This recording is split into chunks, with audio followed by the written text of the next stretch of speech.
Hello, hello, hello, my beautiful healing transformation queens. I hope this Monday is starting off good for you. I wanted to leave you with a message. Um, this week, you may be noticing that you are feeling a lot of oblivions. So, and when I say oblivions, I mean oblivions is that feeling of kind of feeling like two ways about something. Um, and right now, you are embarking on this journey of really having all this information from your childhood, all these new developing self awareness moments, epiphanies that you are having about yourself, about your relationships with other people. And you may be wondering, okay, well, where are we going with this? What am I supposed to do with this? So, one of the reasons why I wanted to talk about it on this Monday is because I wanted to let you know that, again, this is normal. And the reason why you are experiencing it is because we are literally creating new pathways in our brain. You're literally doing things that you normally don't do. You're doing things that you wouldn't even think about doing. You're making decisions for yourself that normally you would talk yourself out of. You would say that it's crazy. You would say that I shouldn't be doing this. Or you would revert back to the old ways that you know, which is something that we all do. So the fact that you are still hanging strong, we are officially in week 6, it is amazing. Um, and I just want you to know that I'm proud of you for doing the work and that it will get easier. In addition to that, too, I wanted to share that one of the reasons why we will be having more support calls, specific support calls on Sunday, which I hope you can attend, is because it's important during this phase that we get as much not only face to face contact with each other, but also that you see the other women in the group are in the same boat as you so that you don't feel alone and you don't feel like you are just isolated in these emotions of fear and anxiety and wondering how is this decision I'm making for myself going to change my relationships, how is it going to change me, and just all these things, right, that we start thinking. So I wanted to give you some tips that you can use this week, to help you kind of step out of the oblivion moment that you may be having. And I wanted to talk about stress, right? So we all know what stress is. Stress is anything that impacts our mind, our body, and our spirit, and starts to make us feel like we have to tap into those fight or flight or freeze. And with us, we freeze. So tap into those 3 things. And I want to just give you some tips that I have used, that I have given to other clients that's been successful, just to kind of help you focus on you. So you know by now that I love writing stuff down. I have to. So I created my little pad. So you will see me glance down from time to time because healing is important to me. And I want to make sure that I don't leave anything out when I'm talking about it. So the first one that I have, ways to deal with stress, is we have to open up that dialogue and conversation with ourselves. And I know you may be thinking, what is Tanisha talking about conversation with myself?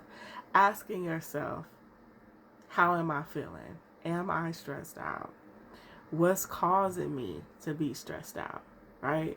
Because a big part of the work, what heals us from our codependent lifestyle, is self-awareness and mindset shifts, right?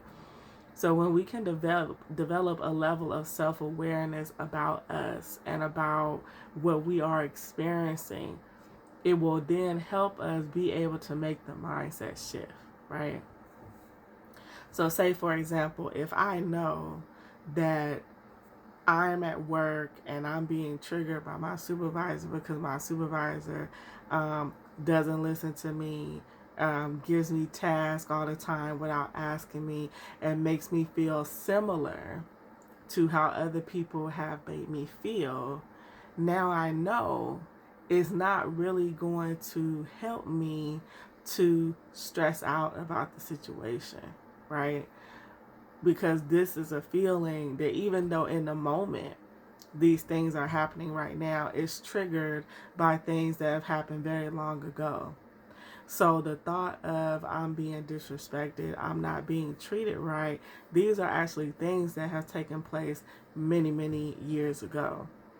But we're zoned in on the moment, and we don't think about how this has happened prior to. And so what do we need to do as a whole, right, in order to feel better? So asking yourself, those questions. What am I experiencing right now? What is being triggered in me right now, right? Because it's not the person per se, it's the action and the experience that you're having with the person that's causing you to feel stressed and causing you to feel like you have to tap into that fight, flight, or freeze response. So asking ourselves that. Number 2 is we have to have self-compassion, right? I know you guys probably get tired of me talking about, like, Tanisha always talking about self-compassion.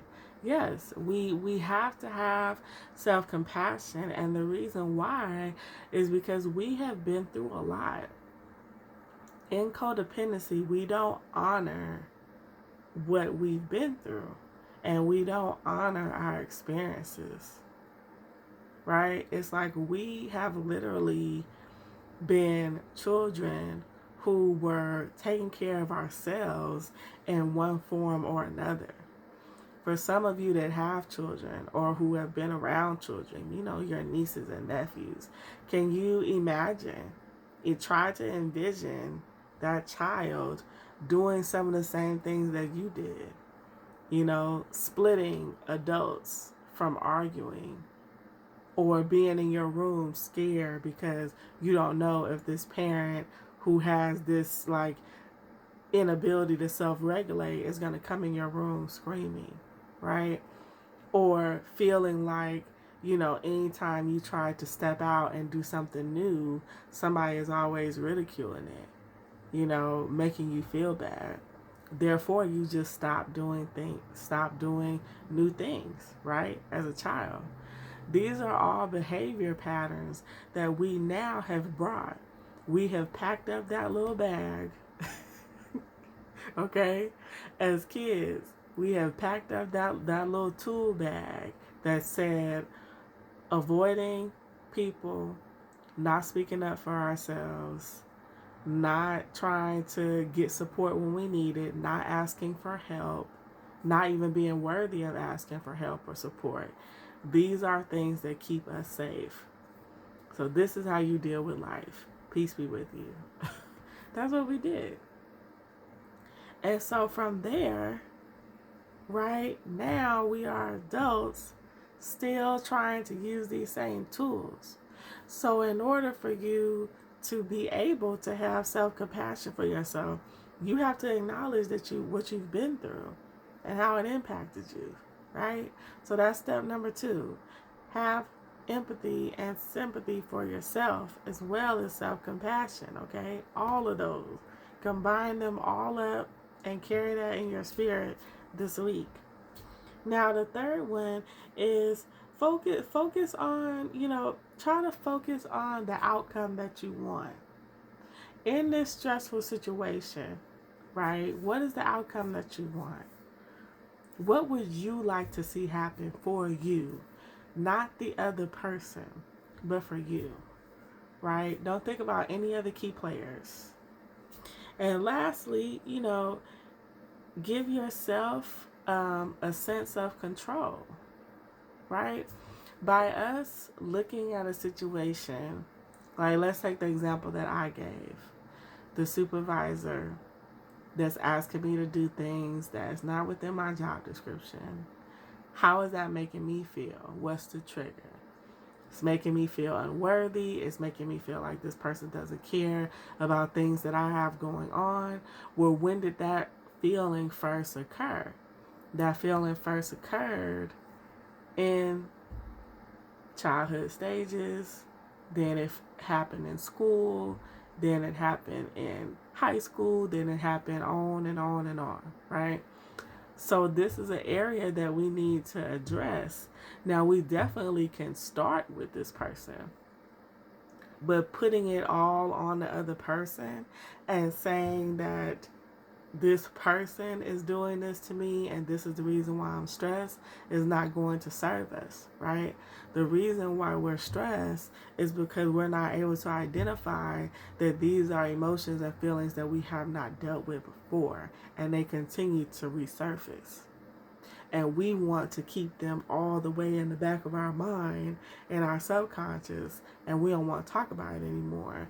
But life experiences will continue to show up for us to remind us of the work that we haven't done, right? So by us getting in front of it, we are gaining control. We are saying, I know what this is doing for me. I know what this is triggering in me, and I am not going to allow this situation to get me to a point where I cannot function and I am not getting my needs met, or I am acting out of my character. Therefore, I'm going to decide to eliminate myself. So I hope these steps has been helpful. And my fifth one, my very last one, is please, please, please rest. Rest is so important this week. Like, for some of my clients, I have literally given like homework assignments to take a nap over the weekend. Like, just rest. Try to have at least an hour to yourself where you're not on social media, you're not on any iPad, keypad, nothing. You're not watching TV. You are literally just laying in your room or whatever comfortable place you have in your home, and you are just reflecting, either doing some meditation, literally going to sleep, or just doing something where your brain is off, where you're not thinking, just for 1 hour. 1 hour. Continue to drink your water. Continue to do well with your diet during this time. So listen, when I first went through my process, like, people was telling me, Tanisha, you need to change your diet. I love sweets. So I was just like, whatever, ain't doing that.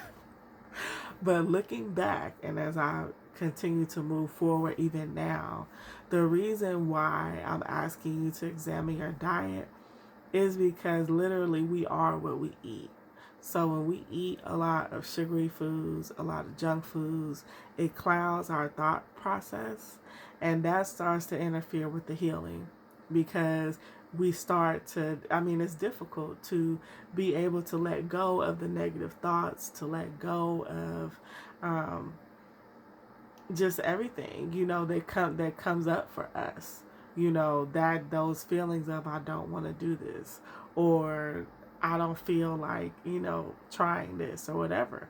Those emotions get tapped into much more when we are already working from a place of a foggy brain, exhausted, don't want to focus, don't want to do the work, nothing. So this week, as we step into this Monday, make sure that you are focused on you. Make sure you are taking care of yourself. And I look forward to seeing you tomorrow during our group session, as well as this coming up Sunday, March Sunday, for our support group if you are available. Bye.